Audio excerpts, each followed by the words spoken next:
கேள்வி பார்வையாளருக்கு வணக்கம். இன்றைய நேர்காணலில் நாம் சந்திக்க இருக்கும் சிறப்பு விருந்தினர் அண்ணா திராவிட மக்கள் முன்னேற்ற கழகத்தின் பொதுச் செயலாளர் வழக்கறிஞர் பசும்பொன் பாண்டியன். சார் வணக்கம். வணக்கம். ஈரோடு சட்டமன்ற உறுப்பினராக இருந்த EVKS இளங்கோவன் அவங்களுடைய மறைவை ஒட்டி அண்மையில இடைத்தேர்தல் நடைபெற இருக்கிறது. இந்த இடைத்தேர்தலில் பல்வேறு அரசியல் கட்சிகள் போட்டியிட இருக்காங்க. குறிப்பாக திமுக சார்பில் VC சந்திரகுமார் அவர்கள் திமுக தலைமை அவர்கள் அறிவிச்சிருக்காங்க. அதிமுக தேமுதிக தேர்தல் புறக்கணிப்பு செய்திருக்காங்க. பாஜக தங்களுடைய நிலைப்பாடு இன்னும் அறிவிக்காம இருக்காங்க. நாம் தமிழர் போட்டியிட வாய்ப்பு இருப்பதாக ஒரு கருத்து சொல்றாங்க. ஈரோடு இடைத்தேர்தலை நீங்க எப்படி சார் பாக்குறீங்க? ஈரோடு இடைத்தேர்தல் வந்தது மிகப்பெரிய வருத்தம். நம்முடைய தந்தை பெரியாருடைய குடும்பத்தில் இருந்து வந்த சொல்லில் செல்வர் சம்பத் அவருடைய மகன் நம்முடைய பண்பாளர் இளங்கோவன் அவர்கள் மறைந்தது ஒட்டி இந்த தேர்தல் இரண்டாவது முறையாக வருகிறது. மிகப்பெரிய துயரத்தையும் வருத்தத்தையும் அளிக்கக்கூடிய இந்த தேர்தல். இரண்டாவதாக திராவிட முன்னேற்ற கழகத்தின் சார்பில் அறிவிக்கப்பட்டிருக்கக்கூடிய வேட்பாளர் சந்திரகுமார் ஏற்கனவே சட்டமன்ற உறுப்பினராக இருந்து நன்கு முறையில் பணியாற்றியவர், தொகுதியில் அறிமுகமானவர். வெற்றி வேட்பாளர் அவர்களுக்கு என்னுடைய வாழ்த்துக்களை முதலிலே தெரிவித்துக் கொள்கின்றேன். 1,00,000 வாக்குகள் வித்தியாசத்திலே வெற்றி பெறக்கூடிய, இமாலயா வெற்றி பெறக்கூடிய தமிழக இடைத்தேர்தல் வரலாற்றில் பொன்னெழுத்துக்களால் பொறிக்கப்படக்கூடிய ஒரு மாபெரும் வரலாற்று திருப்பு முனையான இடைத்தேர்தல் தான் ஈரோடு இடைத்தேர்தல். நம்முடைய தளபதி மாண்புமிகு முதலமைச்சர் அவர்கள் அடிக்கடி சொல்லுவார், 2026 200க்கும் மேற்பட்ட இடங்களில் திராவிட முன்னேற்ற கழகம், அதன் கூட்டணி மதச்சார்பற்ற கூட்டணி, திராவிட இயக்க கருத்தியல் கூட்டணி இமாலயா வெற்றி வரும் என்று சொல்கிறார். எடப்பாடி பார்ப்போம், அண்ணாமலை பார்ப்போம் அப்படின்னு சவால் விட்டாங்க. 2026 சட்டமன்ற தேர்தலில் 234 தொகுதிகளையும் திராவிட முன்னேற்ற கழக கூட்டணி வெற்றி பெறும் என்பதற்கு உரை கல் ஈரோடு கிழக்கு இடைத்தேர்தல் அமையும். இந்த தேர்தலோட எதிரிகள், துரோகிகள் அரசியல் களத்தில் காணாமல் போவார்கள் என்பதற்கு எடுத்துக்காட்டுதான் ஈரோடு கிழக்கில் முதல் ஆளாக தப்பித்துக் கொண்டு ஆளவிட்டா போதும் சொல்லி எடப்பாடி பழனிசாமி ஓட்டம், பின்னாடியே தேமுதிக ஓட்டம்.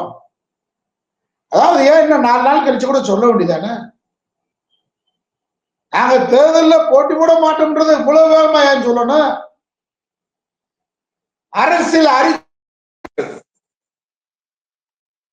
அரசியல் களத்தை கண்டு அஞ்சி ஓடுகிறார்கள். கண்டு கட்டிய தூரம் வரை திராவிட இயக்கத்தின் எதிரிகள் இல்லை என்பதை நிரூபிக்கின்ற தேர்தல் தான் ஈரோடு கிழக்கு இடைத்தேர்தல். திராவிட முன்னேற்ற கழகத்திற்கு வெற்றி தேர்தல். இல்லைங்க சார், பாஜக இருக்காங்களா? பாஜக இருக்கு. முனியாண்டி விலாஸ் ஹோட்டல் மாதிரி ஊருக்கு 2 பேர் இருக்காங்க, என்ன செய்ய போறான்? பாஜக தமிழ்நாட்டில் என்னைக்கு முனியாண்டி விலாஸ் ஹோட்டலுக்கு கூட எனக்கு தெரிஞ்சு மதுரை முனியாண்டி விலாஸ் ஹோட்டல் பார்த்திருக்கீங்களா? மதுரை தான் ஃபேமஸ் அது. ஆனா எப்படி ஊருக்கு 2 பிரான்ச் இருக்கும். இப்ப நீங்க பார்த்திருப்பீங்க அஞ்சப்பர் ஹோட்டல் இருக்குல்ல, அது மாதிரி ஊருக்கு 2 அஞ்சப்பர் ஹோட்டல் மாதிரி ஊருக்கு 2 வசூல் கமிட்டி ரவுடி பட்டியல இருக்கிறவன் புரோக்கர் பேர் இவன் தான் பாஜக இருக்க. பாஜக எவன் இருக்கான்றீங்க? அரசியல்வாதி எவனா இருக்கானா? நீங்க லிஸ்ட் எடுத்து பாருங்க. தமிழ்நாட்டில ரவுடி பட்டியல் அதிகமா இருக்கிறவ யாருன்னு கேட்டா பாஜக காரன் தான். அவன் ஒண்ணு வரட்டு பார்ப்பான். அது மாதிரி போன இடைத்தேர்தலில் எங்கள் ரத்த உறவு அருந்ததியர் மக்களை வந்தேரிகள் என்று பேசிவிட்டு இன்றைக்கு பெரியாரை அவதூறாக பேசி ஈரோடுக்கு மண்ணுக்கு வந்தால் விரட்டி விரட்டி அடிப்போம். சீமான ஈரோடுல பெரியார் மண்ணுடா தமிழ்நாடு, அது பிறந்த மண்ணுக்கு வா. என் குல மக்கள், வீரக்குடி மக்கள், அருந்ததியர் மக்களை வந்தேரிகள் சொன்னதற்கு வா பார்ப்போம். உன்னையும் பார்ப்போம், உன் கூட வர்ற உன் தம்பி நொண்ணாமலையும் பார்ப்போம். இல்ல நொண்ணாமலையோட நீ வர்றியா, நொண்ணாமலை ஓ கூட வரான்னு பார்ப்போம்டா. அதனால ஆட்டுக்குட்டிக்கு பிரியாணி போடுவது உறுதி. கோயம்புத்தூர்ல போட்டான், ஈரோடு கிழக்குல இப்ப நீங்க வேற கோயம்புத்தூர்ல பீஃப் பிரியாணி தடை பண்ணிட்டீங்க, கோயில்கிட்ட வராதுன்னு. இப்ப நாங்க ஈரோடு கிழக்குல வெற்றி பெற்றதுக்கு பின்னாடி ஆட்டு புழுக்கைக்கு ஆட்டு பிரியாணியும் போடுவான், மாட்டு பிரியாணியும் போடுவான், எருமை பிரியாணியும் போடுவோம், பன்னி பிரியாணியும் போடுவோம். இது ஒண்ணும் மாற்றம் இல்ல. ஏன்னு கேட்டா அனைவருக்கும் அனைத்தும் கொடுக்கக்கூடிய ஒரு சமத்துவ ஆட்சியை திராவிட முன்னேற்ற கழக அரசு, நம்முடைய திராவிட மாடல் அரசு வழங்கிட்டு இருக்கு. எதிரி கட்சிகள் துண்ட காணான் துணியை காணாண்டு ஓடிட்டான். 2026 இதே நிலவுதான். எவனும் யாரும் தலைவனா முதலமைச்சரா ஒத்துக்கிறதுக்கு தயாரா இல்ல. அங்க இல்ல இப்ப கடைசி நேரத்துல கூட மாறுதல் வரலாம் சார். கடைசி நேரத்துல கூட அனைவரும் சேர்ந்து வந்தாலும் சரி, சிங்கம் தனியாதான் சிங்கிளா இருக்கு எப்பயுமே. அனைவரும் சேர்ந்து கூட நரி கூட்டம், குள்ள நரி, தந்திர நரி, இந்த நரி கூட்டத்தை, காக்காய்கள் கூட்டத்தை சிங்கம் அடித்து வரட்டும். அதனால இவங்க புலி வேஷம் போட்டு நரி வர முடியாது. புலி வேஷம் போடலாம், ஆனா நரியை நாங்க கண்டுபிடிச்சிருக்கோம், உண்மையான புலி.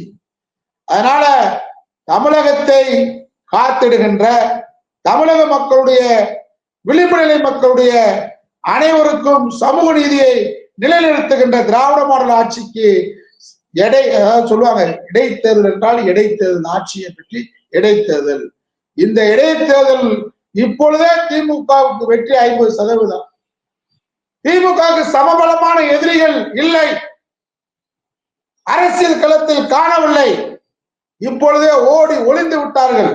ஆகவே ஈரோடு இடைத்தேர்தல் என்பது வருகின்ற 2026 தேர்தல் வெற்றிக்கு முன்னோட்டமாக அமையும். இப்ப பார்த்தோம்னா பிரதான எதிர்கட்சியா இருக்கக்கூடிய அதிமுக, அதனுடைய கூட்டணியா இருக்கக்கூடிய தேமுதிக இதுல போட்டி இல்ல. பாஜக அங்க போட்டி எடுக்கும் பட்சத்துல அதிமுகவினர் அவர்களுக்கு வாக்களிக்க வாய்ப்பு இருக்கா? கள்ள உறவு, இலை கட்சியை தாமரையில் அடகு வைத்து விட்டார்கள். ஏற்கனவே இலையை கருக வைத்து அந்த இலை கருகல் மூலமாக அங்கே ஒட்டுக்கண்டு தாமரையை முளைக்க வைக்கணும். நம்ம பிளான், திட்டம். இலைய முளைக்கிறணும், இலைய கருக வச்சிடணும். அந்த இடத்துல ஒட்டுக்கண்டு, ஒட்டு வதை போட்டு தாமரையை கொண்டு ஒரு திட்டம். அந்த ஒட்டு விதையை, ஒட்டு தாமரையை முளைக்க விடாம ஆக்குறது சூரியனுடைய வெப்பம். ஆனா சூரியன் அங்கே எரித்து விடும். தாமரை வந்தாலும் இலை வந்தாலும் ரெண்டும் சேர்ந்து வந்தாலும் ஈரோடு மண்ணில், திராவிட கருத்தியல் பூத்த மண்ணில், கருஞ்சட்டை பூத்த மண்ணில், சமத்துவம் பூத்த மண்ணில், பெண்ணடிமை தீர பாடுபட்ட ஐயா பெரியார் பிறந்த மண்ணில், பகுத்தறிவு பிறந்த மண்ணில் அங்கே நிச்சயமாக பகுத்தறிவுக்கு எதிராக, பார்ப்பனர்களுக்கு செம்பு தூக்குகின்ற, சனாதனத்துக்கு செம்பு தூக்குகின்ற சீமான் என்ற கொத்தடிமை வந்தாலும், நொண்ணாமலை ஆட்டுக்குட்டி வந்தாலும், இந்த நொண்ணாமலையோடு கள்ள உறவு வைத்திருக்கக்கூடிய எடப்பாடி டெட்பாடி வந்தாலும் அங்கே உதய சூரியன் உதிக்கும். இதுல கூடுதலா பார்த்தோம்னா பாஜக தலைவராக இருக்கக்கூடிய அண்ணாமலை அவர்கள் கூட சமீபத்துல கூட திமுக 200 தொகுதியில வெல்லுன்னு உதயநிதி ஸ்டாலின், முதலமைச்சர் இருக்கக்கூடிய மு.க. ஸ்டாலின் சொல்லும் போது 200 தொகுதியில டெபாசிட் இழக்கும்னு சொல்லியிருந்தார் அண்ணாமலை. தற்போது இந்த ஈரோடு இடைத்தேர்தல் திமுகவை டெபாசிட் இழக்க வைக்கிறதுக்கு அண்ணாமலை அவர்களுக்கு ஏதாவது ஒரு பங்கு இருக்குமாங்க சார்? நீங்க கூரை ஏறி கோழி குடிக்க தெரியாதவை வைகுண்டத்துக்கு வழிகாட்ட போறான்னு சொல்றீங்க. அவன் ஒரு அரவாக்குறிச்சியில கோயம்புத்தூர்ல ஒரு வார்டு கவுன்சிலருக்கு டெபாசிட் வாங்க சொல்லுங்க அண்ணாமலைய, அப்புறம் பாப்ப திமுக கிட்ட வர்றத. 18 பெல்ட், 18 மெடல் ஒருத்தர் சண்டையில வாங்கினதுக்கு பின்னாடி, குத்துச்சண்டையில மெடல் வாங்கினதுக்கு பின்னாடி 18 தடவை தோத்தவனை கூட்டு வந்துட்டு இருக்கீங்க. அரவாக்குறிச்சியில டெப்ப காலி, கோயம்புத்தூர்ல காலி. ஒரு கவுன்சிலர் கூட நின்று தமிழ்நாட்டுல வர வக்கு இல்லாதவன் இவன் வைகுண்டத்துக்கு வழிகாட்ட போறான்னு எப்படி ஏத்துக்கிற முடியும்? அதனால அண்ணாமலை திராவிட முன்னேற்ற கழகத்துக்கு சமமான எதிரி கிடையாது, துரோகி. இந்த இடைத்தேர்தலை பொறுத்த அளவில் திராவிட முன்னேற்ற கழக ஆட்சியுடைய சாதனைகள், பெண்களுக்கு 1000, மாதம், மாணவிகளுக்கு 1000, பெண்களுக்கு இலவச பேருந்து, பொங்கல் தொகுப்பு, இங்கே பல்வேறு பிரச்சனைகளை பெண்களுக்காக இந்த ஆட்சி போராடி சாதனைகளை நிறைவேற்றுகின்ற ஒரு அற்புதமான ஆட்சியை நம்முடைய திராவிட மாடல் முதல்வர் நடத்திக்கிட்டு இருக்கார். நேற்று கூட சட்டமன்றத்தில் ஒரு புள்ளி உர கணக்கில் அந்த பொள்ளாச்சி பாலியல் வழக்கை பத்தி எடப்பாடி பேசினாரு. ஆவணங்களை கொண்டு வாங்க சபாநாயகர் கேட்டாரு. முதலமைச்சர் ஆவணம் நம்ம கொடுத்தாரு. நீங்க புகார் மனு கொடுத்து ஒரு வாரம் கழித்து தான் எஃப்ஐஆரே போட்டிருக்காங்க. ஒரு கேடுகட்ட ஆட்சி தான் பொள்ளாச்சியில, பொல்லாத ஆட்சி நடத்துக்கு சாட்சி தான் பொள்ளாச்சி சம்பவம்ன்றத நம்முடைய முதலமைச்சர் மீண்டும் ஆவணங்கள் மூலமாக சட்டமன்றத்துல மெய்ப்பித்து காட்டி எடப்பாடிய தன்னுடைய வாத திறமையால், ஆவணங்களால், சான்றுகளால் சட்டமன்றத்தில் ஓடோட எடப்பாடியை முதலமைச்சர் மிரட்டிய காட்சியை பார்க்க விரல் விட்டு என்ன நாட்டுக்கு செஞ்சோம் சொல்ல முடியுமா? எடப்பாடி சொல்ல முடியுமா? ஈரோடு உங்கள் கொங்கு மண்டலம் சொல்றீங்கல்ல, நாங்க பிறந்து ஓடி ஆடி விளையாடி தண்ணி குடிச்ச ஊருன்றீங்கல்ல, நுண்ணாமலையும் கொங்கு தானே? ஏன் நுங்கு சாப்பிட வர வேண்டியதானே? நீங்க வர முடியாது, வர விட மாட்டோம். ஜனநாயகத்துல போட்டியை தவிர்த்தால் களத்திலிருந்து எஸ்கேப் ஆகக்கூடாது. தோல்வியோ வெற்றியோ களத்திற்கு வரணும். களத்திலிருந்து விழுப்புரத்தில் நீங்கள் தப்பித்து ஓடியதன் விளைவு தொடர்ச்சியாக நீங்கள் திராவிட முன்னேற்ற கழகத்தை கண்டு, மதச்சார்பற்ற கூட்டணியை கண்டு ஓடி ஒழுகிறீர்கள். ஆகவே களத்திலிருந்து மக்களாலும் ஈரோடு கிடைத்த தூக்கி எறியப்படுவீர்கள். எச்சரிக்கை. ஈரோடு இடைத்தேர்தல் குறித்து பல்வேறு கருத்துக்களை பயந்தமைக்கு மிக்க நன்றி சார். நன்றி.